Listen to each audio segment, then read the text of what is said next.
E aí pessoal, tudo bem?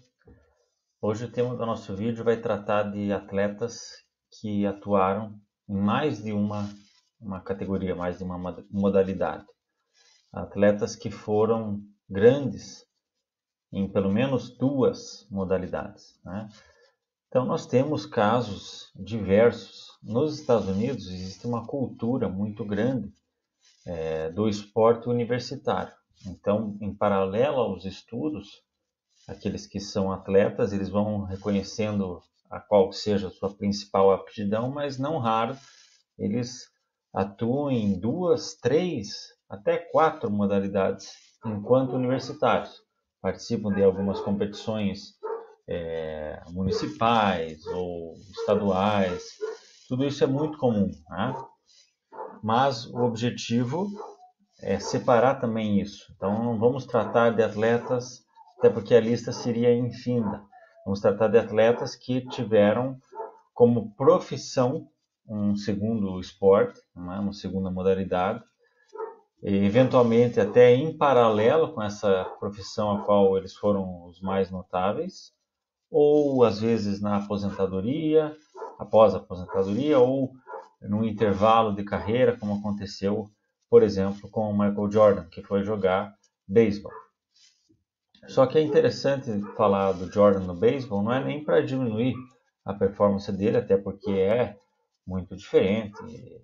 A questão é que ele foi jogar na Minor League Baseball, que seria a segunda divisão, e teve um desempenho razoável, para não dizer muito ruim, né? Ele teve uma dificuldade de adaptação, não acertava as bolas rápidas, tudo isso já foi muito explorado em documentários. Então, o caso que nós estamos buscando é algo semelhante ao que o Jordan conseguiu, mas que tenha tido sucesso efetivo na segunda carreira. Ou seja, nós queremos um atleta que tenha sido muito grande numa modalidade e que tenha ido para uma outra e feito um bom papel. Não necessariamente tenha sido igualmente gigante, né, para nós fazer essa lista. Vai ter um ou dois casos aí que o atleta conseguiu ser um nome tão gigante numa modalidade quanto na outra, mas que pelo menos ele tenha desempenhado um grande papel, seja como pioneirismo, como influência ou estatisticamente falando também. Então, além do Michael Jordan, por exemplo, a gente lembra da recente tentativa do Usain Bolt de virar jogador de futebol profissional. Foi jogar lá na Austrália, ele sempre falou que ele torcia para o Manchester, né?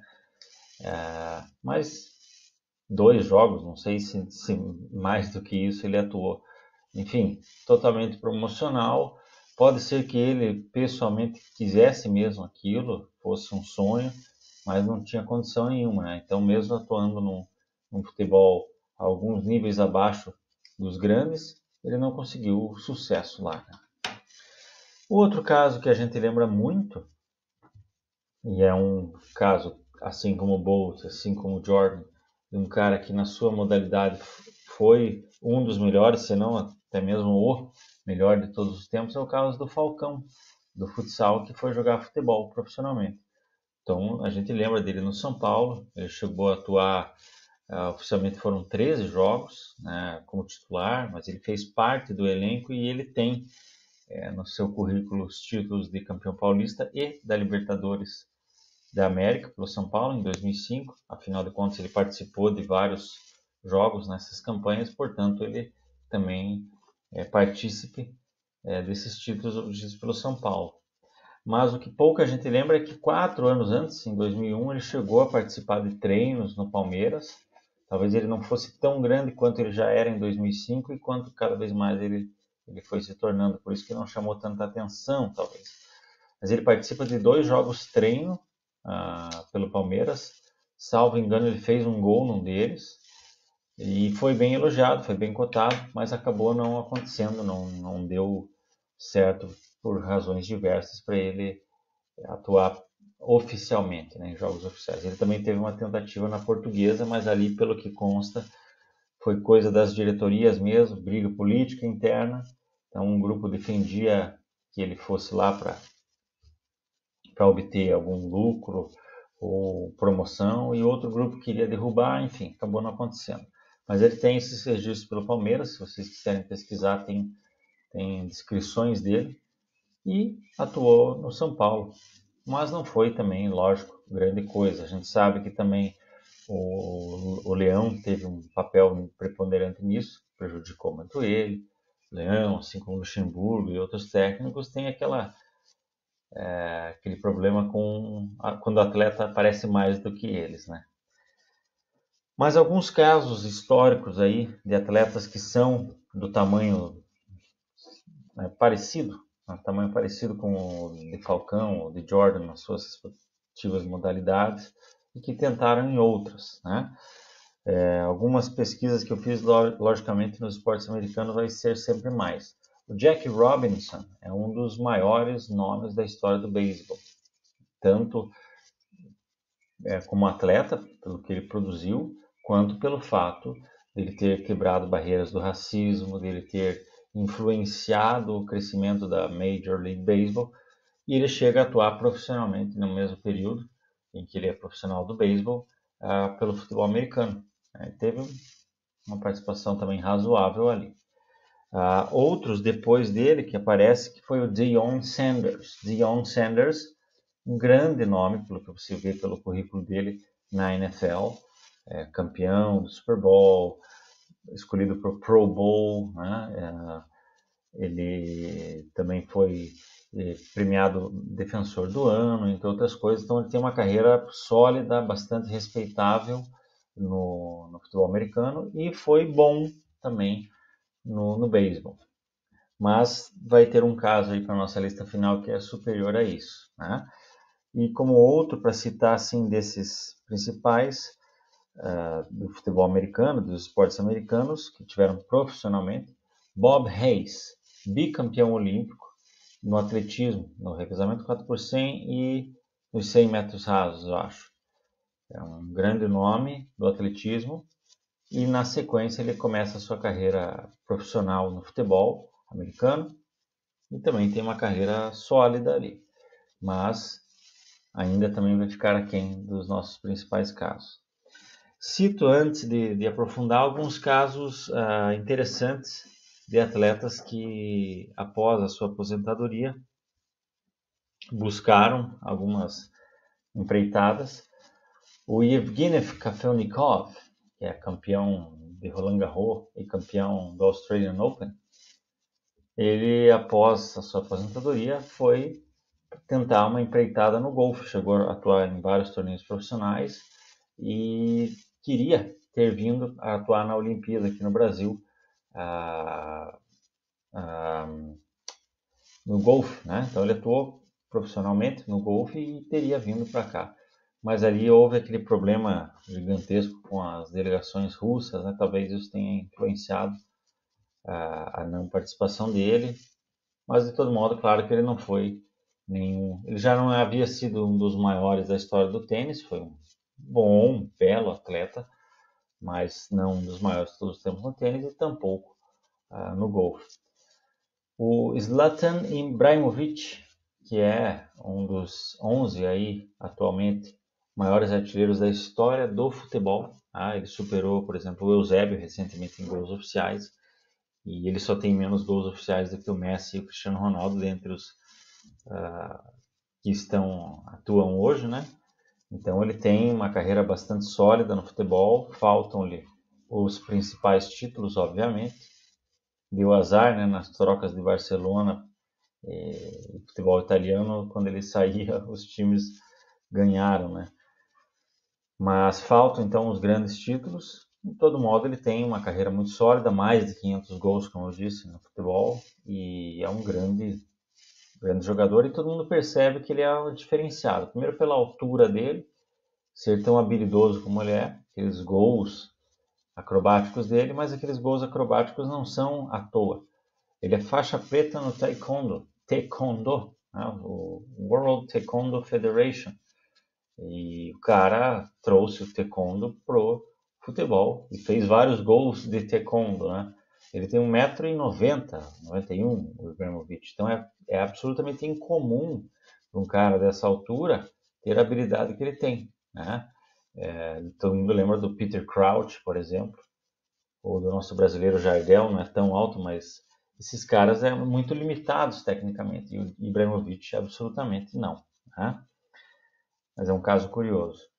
O Paulo Maldini, que é um dos melhores zagueiros da história, quando se aposenta vai tentar a sua carreira como tenista.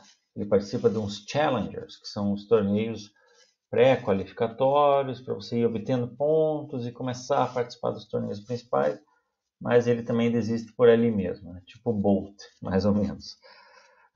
O Jenson Button teve uma carreira modesta, mas respeitável no triatlo, né? Participou de várias provas, obteve alguns resultados razoáveis ali, né?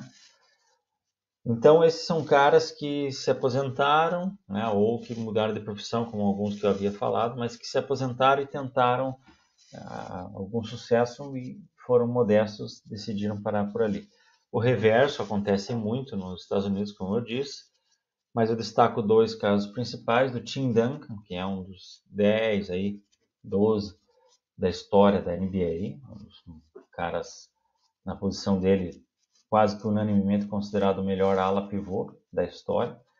E antes dele ingressar profissionalmente na NBA, ele era um nadador bastante consistente, bom nadador, chega a participar de pré-qualificações para as Olimpíadas, mas ele teve um problema logístico que o impediu de prosseguir. De todo modo, que bom, porque aí ele se tornou tudo que se tornou no basquete. Talvez como nadador ele fosse um cara mediano pro panteão dos grandes, assim, né, falando.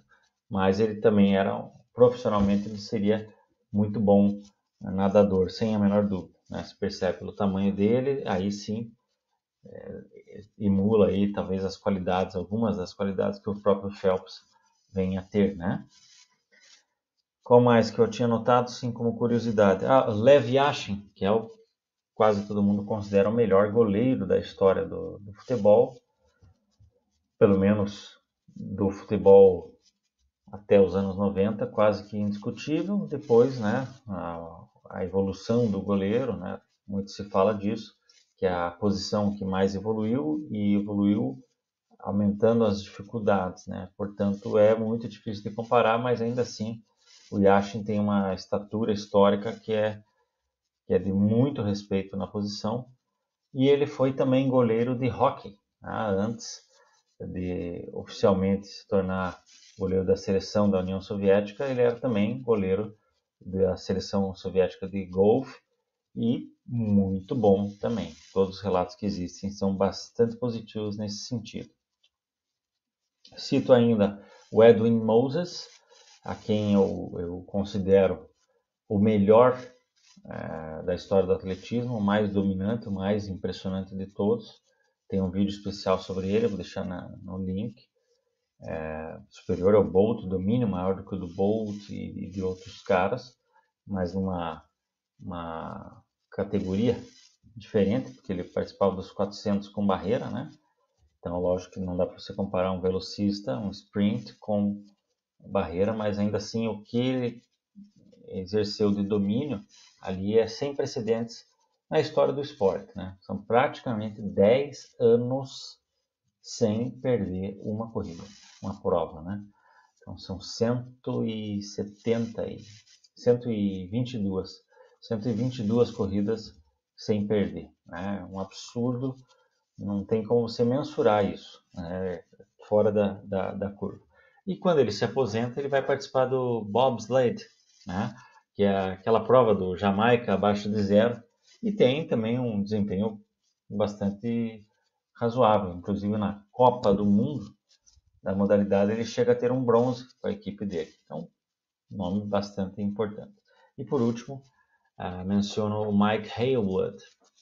Mike Haywood é talvez, na opinião de muitos especialistas, o melhor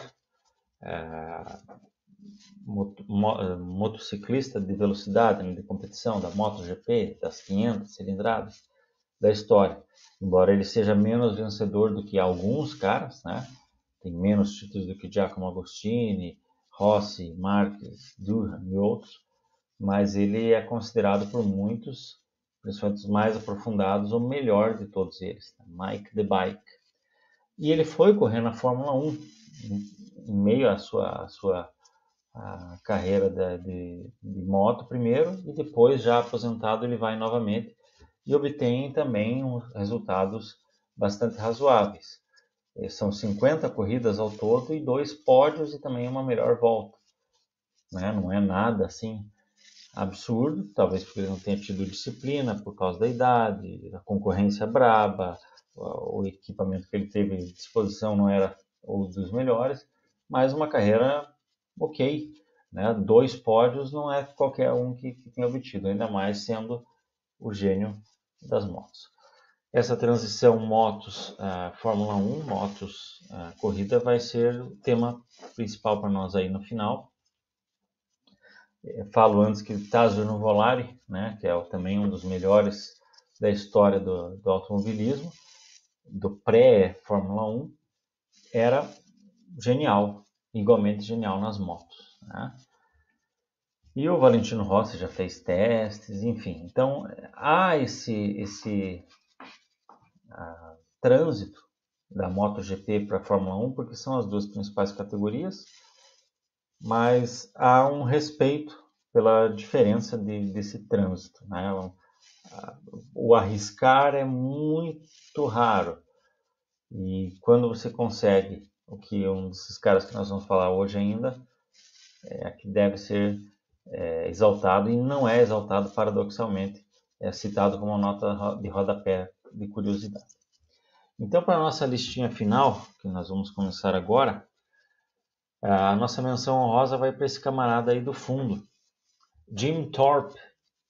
Jim Thorpe, em 1912, nas Olimpíadas, foi 2 vezes medalhista de ouro, no pentatlo e no decatlo. Tá? Então, você pode perceber pelas imagens aqui, ele em várias situações de esporte, até lançamento de disco, aqui provavelmente alguns metros rasos, uma corrida pelo menos, né? E em outras situações, as barreiras, no campo, enfim. Jim Thorpe, ele é, na verdade, o principal nome quando você pensa em cruzamento de modalidades. Porque ele foi profissional do futebol americano e profissional do beisebol, além de ter dado suas investidas no basquete, que ainda estava nem engatinhando, ainda estava começando a ter algumas coisas sendo solidificadas, né? No próprio futebol americano, e no beisebol também não tinha as ligas, era uma coisa mais amadora, e vinha de 2 ouros olímpicos, e conseguiu ser profissional. Então ele vai ficar para nós como menção honrosa, porque justamente não é quem assiste qualquer vídeo meu sabe o quanto eu respeito o passado, pelo contrário, eu não apenas respeito, como eu exalto muito o passado, que eu acho que é algo que tem cada vez mais deixado de acontecer na nossa realidade. Relativiza-se muito o passado, né? Sempre minoriza-se os feitos anteriores, mas ele vai ficar para nós como menção honrosa, porque o tipo de trânsito que ele fez como profissional era relativamente comum a essa época. Então você tem casos de atletas que ganharam várias medalhas em várias modalidades, inclusive atletas mulheres também. Eu falo isso porque na época, né, estamos tratando uma época que ainda a mulher não tinha nem 10% dos direitos que tem hoje, é por isso que eu falo. Mas então, de certa forma, era comum e, sem dúvida, alguns atletas que vieram depois, por exemplo, LeBron James, todo mundo fala da capacidade que ele teria e já demonstrou em treinamentos, em sondagens na high school, para jogar futebol americano, né? Só que o que acontece é que a partir de um período, os contratos são tão fechados e as implicações são tão grandes que os atletas não podem competir mais em tantas modalidades, não é porque não queiram e tampouco porque não sejam capazes. Então, a nossa menção vai ser para o Jim Thorpe, menção honrosa, como esse cara que mostrou uma capacidade extrema em várias modalidades e que tivesse realizado tais feitos algumas décadas posteriormente, seria ainda maior no imaginário do que já é, né? Mas então, para a nossa lista final, nós vamos deixar 3 nomes, respeitando esse critério que eu estabeleci, que é você ser gigante ou muito grande numa modalidade e ir para uma outra e também ser bastante relevante nela, né? Então, o terceiro lugar, que curiosamente, se você vê nesses debates da ESPN, procurar aí na internet, geralmente é o primeiro colocado. Geralmente é citado como o maior caso, né? Que é o de Bo Jackson. Vamos ver aqui, Bo Jackson. Então ele foi profissional concomitantemente de beisebol e de futebol americano. Um cara que teve problemas com lesões, então teve uma carreira até bastante breve para tudo que ele já demonstrava, mas era um ícone verdadeiro ali no final dos anos 80, nos videogames e tudo mais. O cara já era da publicidade, um cara realmente um grande respeito. E foi notável em ambos os esportes. Porém, ele não foi um dos maiores de todos os tempos, nem aqui nem ali. Mas ele, salvo engano, é o único cara desses 4 major sports que eles chamam, né? É o beisebol, o americano, o basquete e o hockey, que desses 4 esportes conseguiu ser escolhido para o All-Star Game, que é a cultura do esporte americano, em ambos. Então ele foi All-Star em ambos. Então no mínimo ele foi top 10 nas suas temporadas, no período de atuação, em ambas as modalidades. Ele não é top 10 nas duas na visão histórica, mas no período em que ele atuava, ele era um dos 10 melhores em ambas, né? E isso realmente é um feito notável, por conta da diferença aí do físico, né, do que é exigido. Então ele foi muito bom em todas as duas. A exemplo do que eu falei do Deion Sanders, mas talvez historicamente o Deion Sanders certamente fica abaixo do Bo Jackson e os outros casos também, né? Mas nós tivemos diversos casos de beisebol para futebol americano para basquete, temos casos, você pega Jerry Lucas, Danny Ainge, David DeBusschere, né, dos Knicks, caras que foram campeões da NBA ou finalistas da NBA e que também atuaram no futebol americano e o reverso também. Mas carreiras sempre muito modestas, nunca conseguindo na segunda carreira chegar no ponto de ser escolhido para um All-Star, que é o que o Bo Jackson conseguiu. Mas apesar dessa narrativa da imprensa ser muito favorável a ele, e o Jim Thorpe ser evocado, né, às vezes é colocado também como top 2, eu acho que esses próximos 2 casos não são respeitados.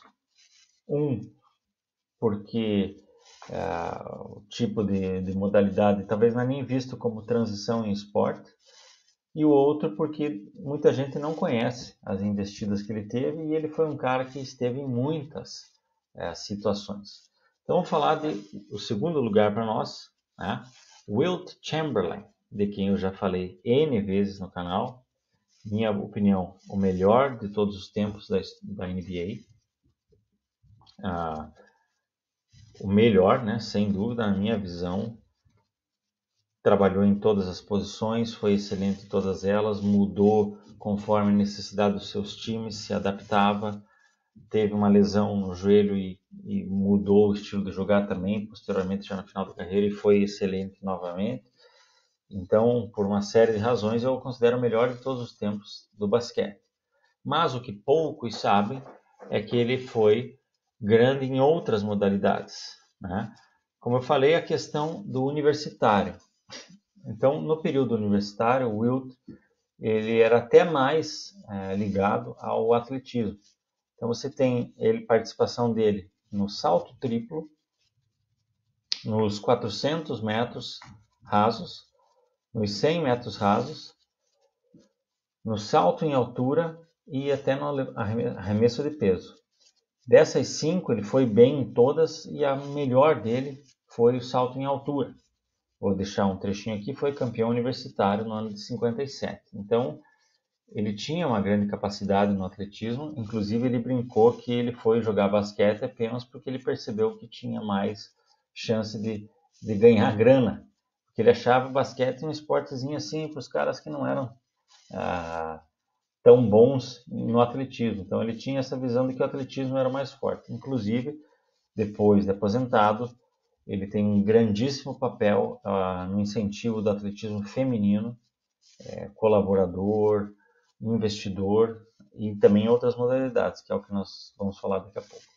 Mas no atletismo ele era muito bom também. Então essa imagem aqui é dele ganhando essa medalha no campeonato estadual, Kansas, lá no Kansas, né? E ganhou essa prova. É sem som mesmo, porque videozinho bem simples, né? Mas pense na capacidade atlética desse camarada. A altura que ele tinha, 2,16 m, consegui dar um salto daquele.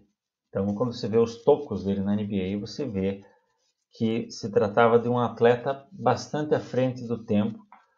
E quando eu digo isso, não me refiro apenas à geração na qual ele atuou, mas ele provavelmente, inclusive hoje,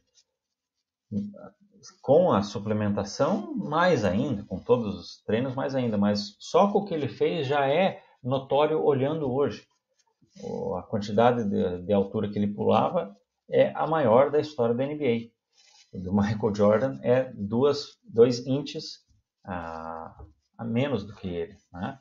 Então, é um cara que realmente excedia. Você vê ele nos treinamentos de peso dele já mais velho, o cara continuava levantando. O Schwarzenegger tem depoimentos de que é o cara mais forte que ele já viu.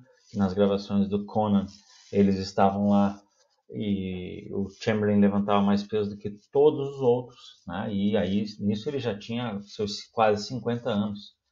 Então é um absurdo o que ele é. Inclusive o Wilt tem já, depois de mais velho,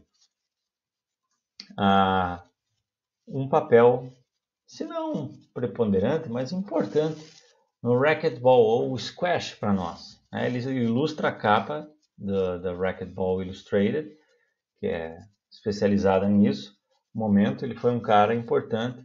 Tem depoimentos diversos de que ele começou a jogar e um tempo depois já estava no nível dos caras que eram profissionais à época, né? Então ele era realmente muito diferenciado, não é exagero nenhum. Ele tem uma grande participação no vôlei de praia, né, que virou olímpico em 96, mas ele já lá nos anos 70, começo dos anos 80, teve uma grande participação na evolução desse esporte, quanto ele chamou atenção, quanto ele atraiu pessoas. Mas o principal para nós aqui, para falar do Wilt, vai ser dele no vôlei. Então, quando o Wilt sofre a lesão de 69, final de 69 para 70, ele perde praticamente toda a temporada regular. Uma das coisas que ele fez para reforçar o joelho, para voltar a pegar ritmo, foi jogar vôlei. E nesse período ele se apaixonou pelo vôlei, a tal ponto que após a sua aposentadoria da NBA, ele vai ser técnico por uma temporada na ABA, ele é técnico do San Diego, e já em sequência ele começa uma carreira profissional no vôlei. Existiu nessa segunda metade dos anos 70 a International Volleyball Association, um campeonato, uma organização que teve também um campeonato nacional nos Estados Unidos. Tinha categorias mistas, categorias femininas, categorias masculinas. Teve um All-Star Game televisionado nacionalmente em 1978. E adivinhem quem foi escolhido MVP do All-Star Game de 78. Exato, Wilt Chamberlain. E além disso, ele foi presidente da Associação Internacional do Vôlei. Então ele teve um papel muito grande para a ascensão do esporte de maneira geral. Não deu certo no sentido de uma liga, né, profissional nos Estados Unidos. É muito próximo com que na mesma época o Pelé realiza ao ir para lá, né, no Cosmos, e posteriormente você tem Cruyff, George Best, outros grandes nomes. Então teve um momento bom ali para o soccer, mas decaiu e agora que está legal, né? Já o vôlei, ele ficou como sendo um esporte sem uma liga oficial nos Estados Unidos. Oficialmente ele é um esporte para não profissionais, né?